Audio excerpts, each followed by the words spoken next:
Warahmatullahi wabarakatuh.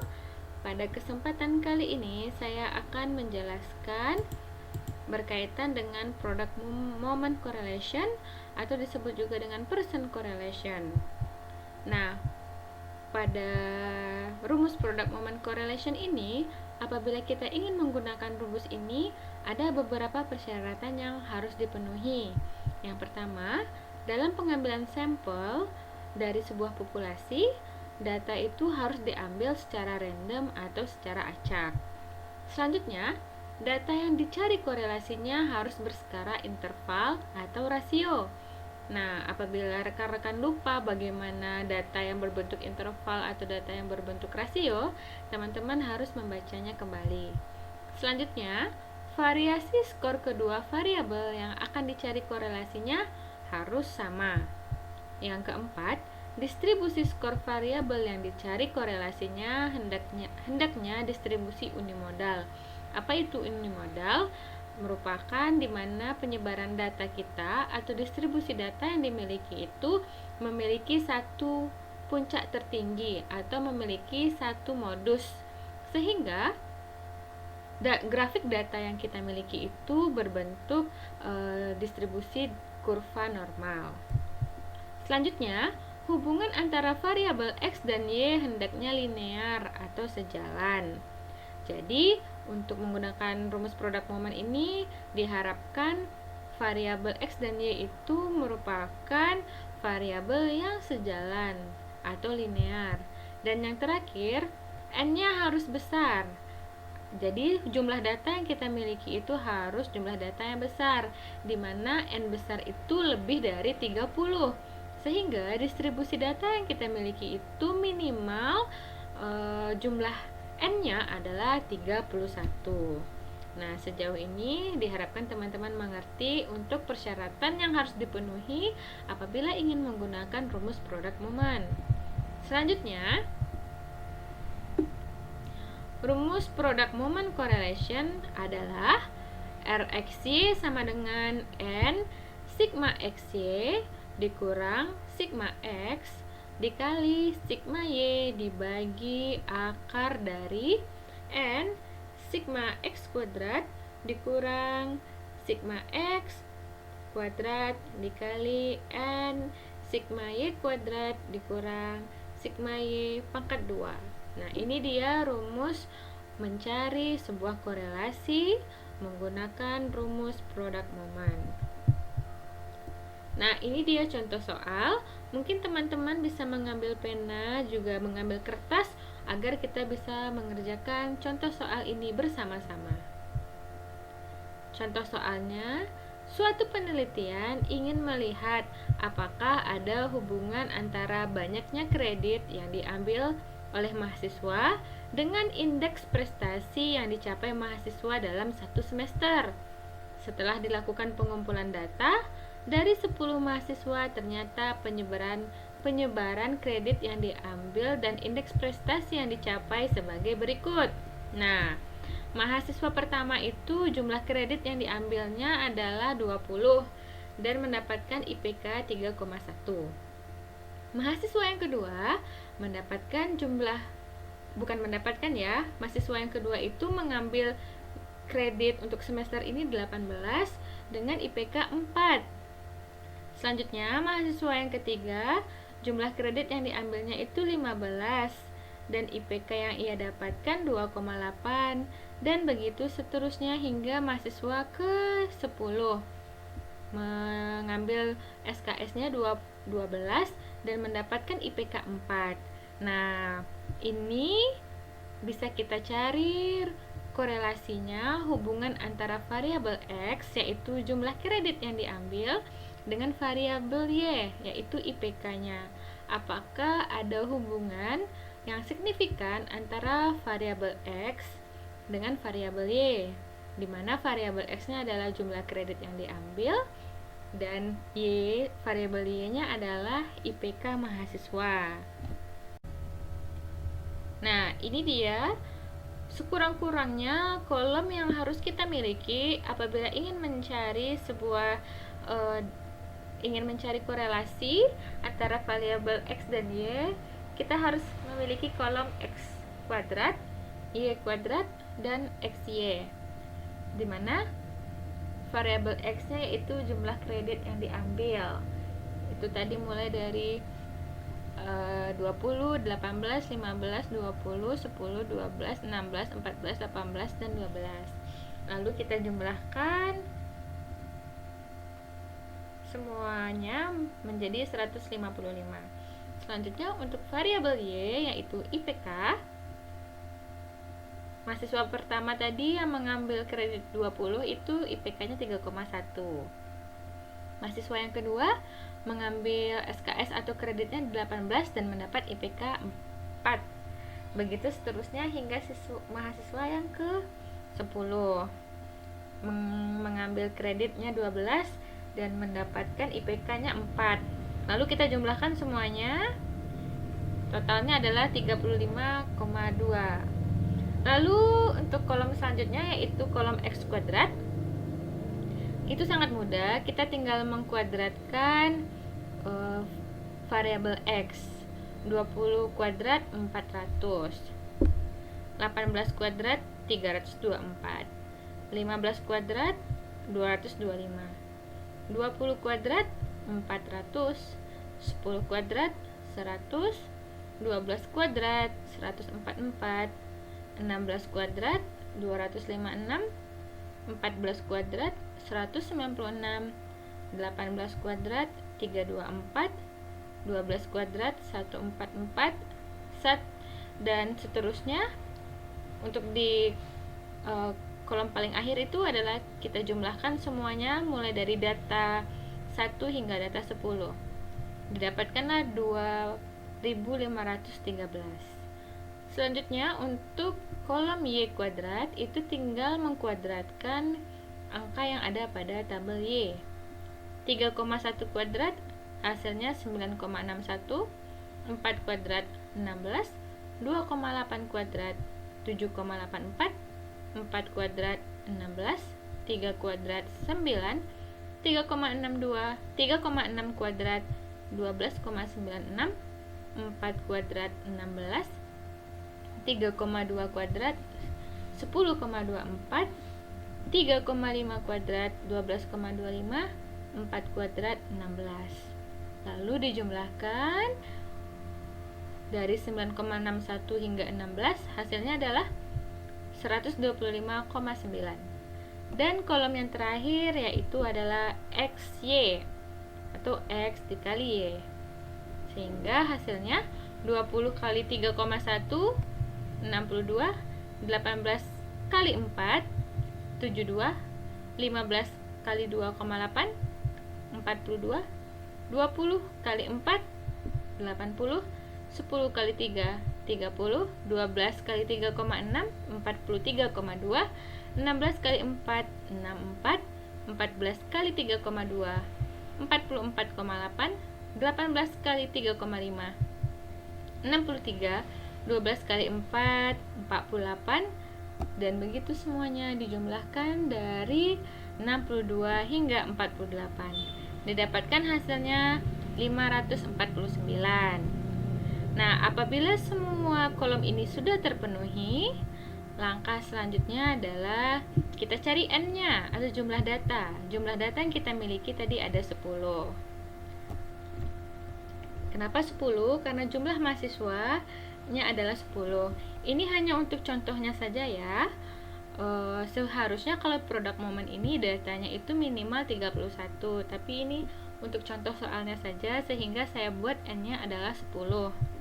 Lalu sigma X berarti adalah jumlah pada kolom X atau pada variabel X ini 155. Selanjutnya sigma Y 35,2. Sigma X kuadrat adalah 2513. Sigma XY adalah 549 dan sigma Y kuadrat adalah 125,9. Nah, ini adalah angka-angka yang kita butuhkan untuk dimasukkan ke dalam rumus product moment correlation, di mana N, N sigma XY dikurang sigma X dikali sigma Y dibagi akar dari N sigma X kuadrat dikurang sigma X kuadrat dikali N sigma Y kuadrat dikurang sigma Y kuadrat. Nah, apakah semua teman-teman sudah siap untuk mengerjakannya bersama-sama? Teman-teman bisa mempause video ini terlebih dahulu untuk mencarinya. Nanti akan kita bandingkan bersama bagaimana hasil dari pencarian rumus produk momen ini. Teman-teman bisa mempause-nya saat ini atau bisa melanjutkan video ini setelah mendapatkan hasilnya. Nah, baiklah, ayo kita cari bersama-sama. N adalah nilainya 10, berarti 10 dikali sigma XY, berarti 10 dikali 549 dikurang sigma X, 155 dikali sigma Y, 35,2 dibagi akar dari N-nya 10, sigma X kuadratnya adalah 2513 dikurang sigma X 155 kuadrat dikali N 10, sigma Y adalah 35,2, sigma Y kuadrat maksudnya ya, yaitu 125,9 dikurang sigma Y adalah 35,2 dikuadratkan.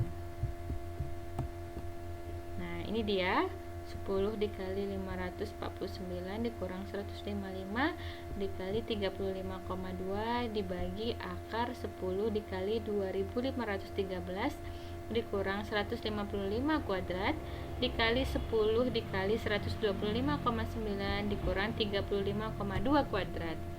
Nah, coba teman-teman cari semuanya.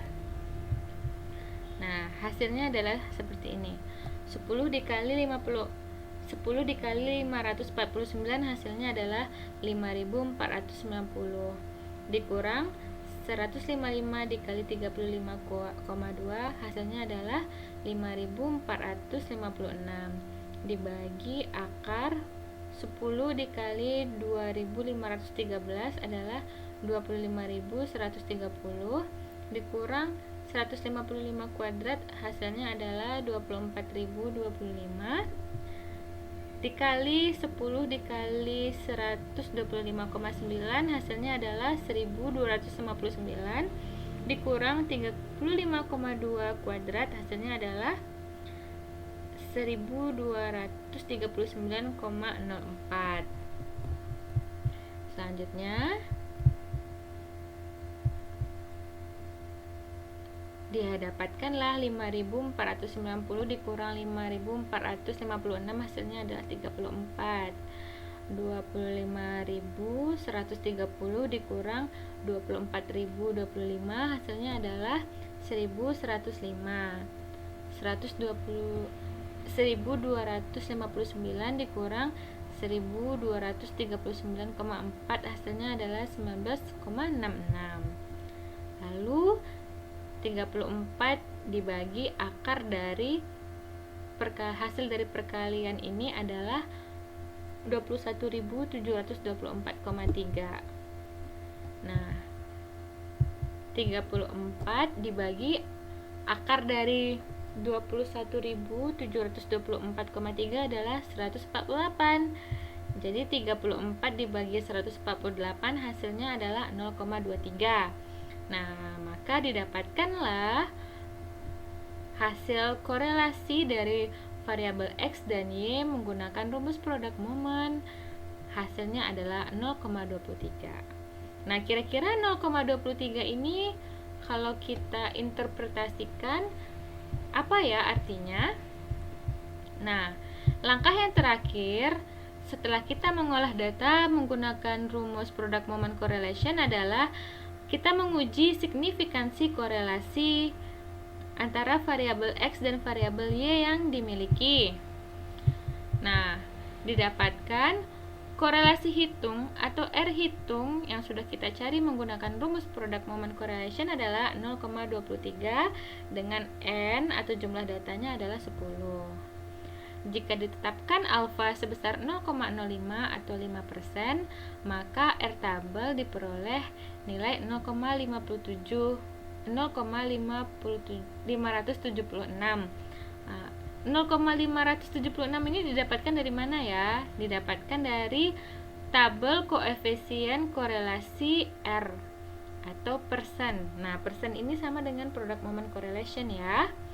Nah, karena data kita itu 10, jadi kita lihat nih pada data yang ke-10 dengan alfa 0,05 didapatkanlah bahwa R tabelnya bernilai 0,576. R tabelnya ini 0,576, sedangkan R hitungnya adalah 0,23. 0,23 ini kita dapatkan dari hasil pencarian menggunakan rumus product moment sebelumnya. Jadi apa artinya? Jadi karena R hitung yang kita miliki ini lebih kecil dari R tabel, di mana R hitungnya adalah 0,23, lebih kecil dari R tabelnya yaitu 0,576, berarti tidak berkorelasi antara variabel X dengan variabel Y. Karena apabila R hitungnya sama besar dengan R tabel, artinya variabel X dan Y berkorelasi. Tapi apabila R hitungnya itu lebih besar daripada R tabel, artinya juga berkorelasi. Jadi dapat disimpulkan bahwa tidak ada korelasi yang signifikan antara banyaknya kredit yang diambil mahasiswa dengan IPK yang diperoleh. Berarti belum tentu semakin banyak kredit yang diambil, semakin tinggi juga IPK, itu belum tentu. Juga belum tentu semakin sedikit kredit yang diambil, maka semakin rendah IPK. Atau sebaliknya, semakin banyak kredit yang diambil, semakin rendah IPK, belum tentu. Semakin sedikit kredit yang diambil, maka semakin tinggi IPK, belum tentu. Karena tidak ada hubungan atau korelasi yang signifikan antara banyaknya kredit yang diambil mahasiswa dengan IPK yang diperoleh. Atau dapat disimpulkan tidak ada hubungan yang signifikan antara variabel X dengan variabel Y. Nah, itu dia hasil dari pengujian signifikansi korelasi. Jadi variabel X dan variabel Y tidak ada hubungan ya. Nah, itu dia penjelasan dengan product moment correlation pada hari ini. Semoga bermanfaat. Apabila rekan-rekan memiliki waktu luang, rekan-rekan boleh mencari hubungan antara pendapatan dan pengeluaran. Nah, pendapatannya dalam satuan ratusan, pengeluarannya juga dalam satuan ratusan. Pendapatan ini adalah variabel X dan ini adalah variabel Y. Coba teman-teman cari bagaimana korelasi antara hubungan variabel X dengan variabel Y. Lalu apabila teman-teman sudah melaksanakannya, coba teman-teman tulis di komen bawah berapa hasilnya. Nanti saya akan cek bagi siapa saja teman-teman yang benar dalam mencarinya. Baiklah, itu sekian penjelasan dari saya berkaitan dengan product moment correlation. Semoga video ini bermanfaat. Assalamualaikum warahmatullahi wabarakatuh.